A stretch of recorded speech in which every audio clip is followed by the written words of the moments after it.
클린스만호가 요르단에게 2대2로 무승부를 만들어냈습니다. 우승 후보라 불리던 대한민국의 저조한 성적에 많은 비판이 오갔는데요.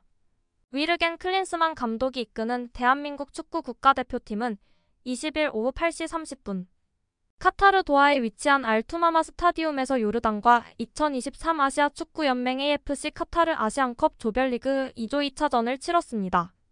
이날 한국은 4-4-2 포메이션을 가동했는데요. 최전방에 손흥민, 조규성이 포진했고 이재성, 박용우, 황인범, 이강인이 중원을 구축했다. 사백은 이기재, 김민재, 정승현, 설영우가 짝을 이뤘고 조현우가 골키퍼 장갑을 꼈습니다. 벤치에는 오현규, 문선민, 양현준, 정우영, 홍현석, 이순민, 박진섭, 김영권, 김지수, 박주성, 김태환, 송범근이 앉았다. 황희찬, 김진수, 김승규는 명단에서 제외됐습니다. 이에 맞선 요르단은 3-4-3 포메이션을 꺼내들었습니다.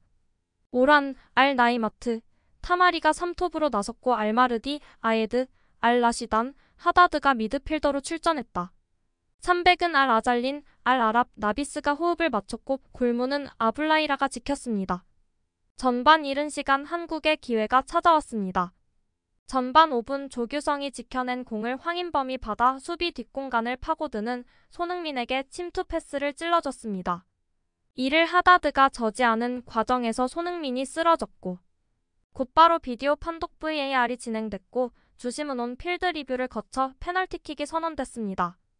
손흥민이 직접 키커로 나서 파넨카 킥으로 마무리했습니다. 평소 사이드로 강하게 차던 손흥민 선수의 스타일과는 정반대로 한껏 여유로운 모습을 보여줬습니다. 페널티킥을 얻어내는 상황에서 공격이 매끄럽게 진행됐는데요. 조규성이 포스트 플레이로 공을 지켜냈고 이를 받은 황인범이 날카로운 침투 패스를 찔러줬습니다. 손흥민이 수비 라인을 무너뜨리며 후방을 파고들었고 여기서 페널티킥이 나왔습니다. 이른 시간 선제골을 만들어내면서 순조롭게 경기가 전개될 것처럼 보였습니다. 하지만 한국 선수들은 오히려 전반 중반 이후 주도권을 잡지 못하고 요르단의 공격을 막아내는데 급급했습니다. 요르단은 전반전에만 5개의 코너킥을 얻어냈고 동점골도 코너킥에서 나왔다. 전반 37분 코너킥 상황에서 알-아랍을 막아내려던 박용우의 헤더가 그대로 한국의 골문으로 빨려 들어갔습니다. 박용우의 자책골이었습니다. 전반 추가 시간은 8분이 주어졌고 동점골을 넣은 요르단은 그 흐름을 살려 한국의 골문을 계속 위협했습니다. 결국 전반 추가 시간 6분 알타마리가 슈팅했지만 이것이 정승현에게 막혔습니다. 하지만 흘러나온 공을 알-나이마트가 그대로 예리한 슈팅으로 마무리하며 승부가 뒤집혔습니다. 갈 길이 급해진 한국은 후반 시작과 동시에 선수 변화를 줬는데요. 박용우, 이기재를 빼고 홍현석 켄트, 김태환 전 북현대를 투입했고 오른쪽 측면 수비로 뛰었던 설영우가 이기재가 뛰던 왼쪽 측면 수비로 자리를 옮겼습니다. 또 중앙 미드필더로 뛰던 황인범이 박용우가 있던 수비형 미드필더로 이동했고 황인범의 기존 포지션에 홍현석이 배치됐습니다. 한국은 동점골을 위해 계속 공격적으로 운영했고 후반 9분 손흥민의 패스를 받은 황인범이 박스 밖에서 중거리 슈팅을 때렸지만 골대 옆을 향했습니다. 후반 24분에는 공격진의 변화를 줬습니다. 조규성을 빼고 오현규 셀틱을 투입하며 최전방에 활력을 불어넣었고 또 이재성을 대신해 정우영을 투입하며 보다 공격적인 운영을 꾀했습니다. 리드하고 있는 요르단은 두 줄 수비로 지키는 데 집중했고 한국은 더 라인을 올렸습니다. 후반 33분 손흥민의 패스를 받은 정우영이 박스 안 왼발 슈팅으로 동점골을 노렸으나 골대 위를 향했습니다. 후반 35분 정우영이 박스 왼쪽 측면에서 한 번 더 슈팅했지만 또 0점이 정확하지 않았습니다. 계속해서 두드린 끝에 결국 대한민국의 동점골이 터졌습니다. 후반 46분 손흥민이 박스 안에서 내어준 패스를 황인범이 슈팅으로 연결했고 이 공이 상대 수비하잔 알-아랍에게 맞고 굴절되며 골대로 들어가 자책골이 됐습니다.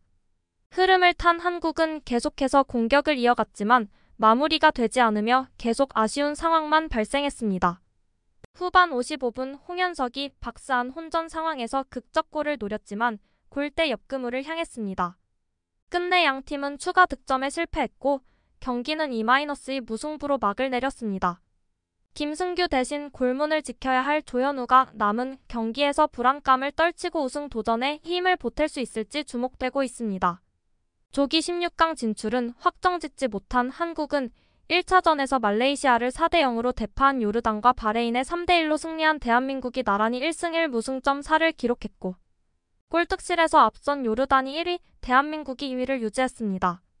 한국은 이번 경기 총 공세를 펼쳤고 결국 후반 추가 시간 황인범의 통렬한 땅볼슛이 상대 수비수 맞고 골망을 흔들면서 동점을 엿궈냈습니다.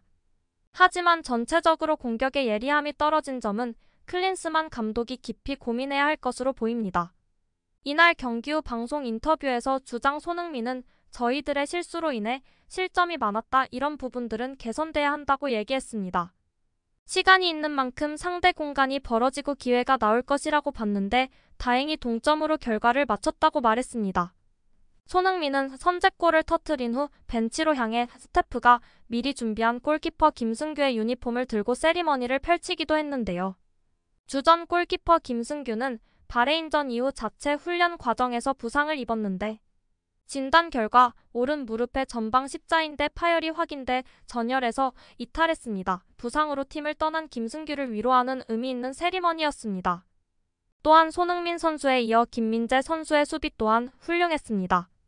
전체적인 경기력과 선수들의 컨디션이 기대 이하였던 경기에서 센터백 김민재의 활약은 몇 안 되는 소득이었습니다. 명문 FC 바이에른 뮌헨에서 활약하고 있는 그는 왜 자신이 세계 최정상급 센터백인지 증명했습니다. 김민재는 자신에게 오는 공을 그야말로 철통 방어하는 모습이었는데요. 특히 후반 종료 직전 프랑스 리그 앙에서 뛰는 무사할 타마리를 1대1 수비로 완벽히 제압해 실점을 막아냈습니다. 김민재는 이외에도 가로채기 3회, 리커버리 8회 등 수비진의 중추로 활약했습니다. 실점 장면도 그의 책임이라고 보기는 어려운 장면이었습니다. 사실 조 2위로 진출하는 경우의 수도 남아있어 이날 무승부가 큰 타격이 되지는 않았습니다.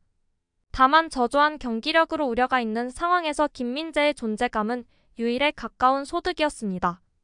구독과 좋아요 한 번씩 부탁드립니다. 다음 영상을 만드는데 큰 힘이 됩니다.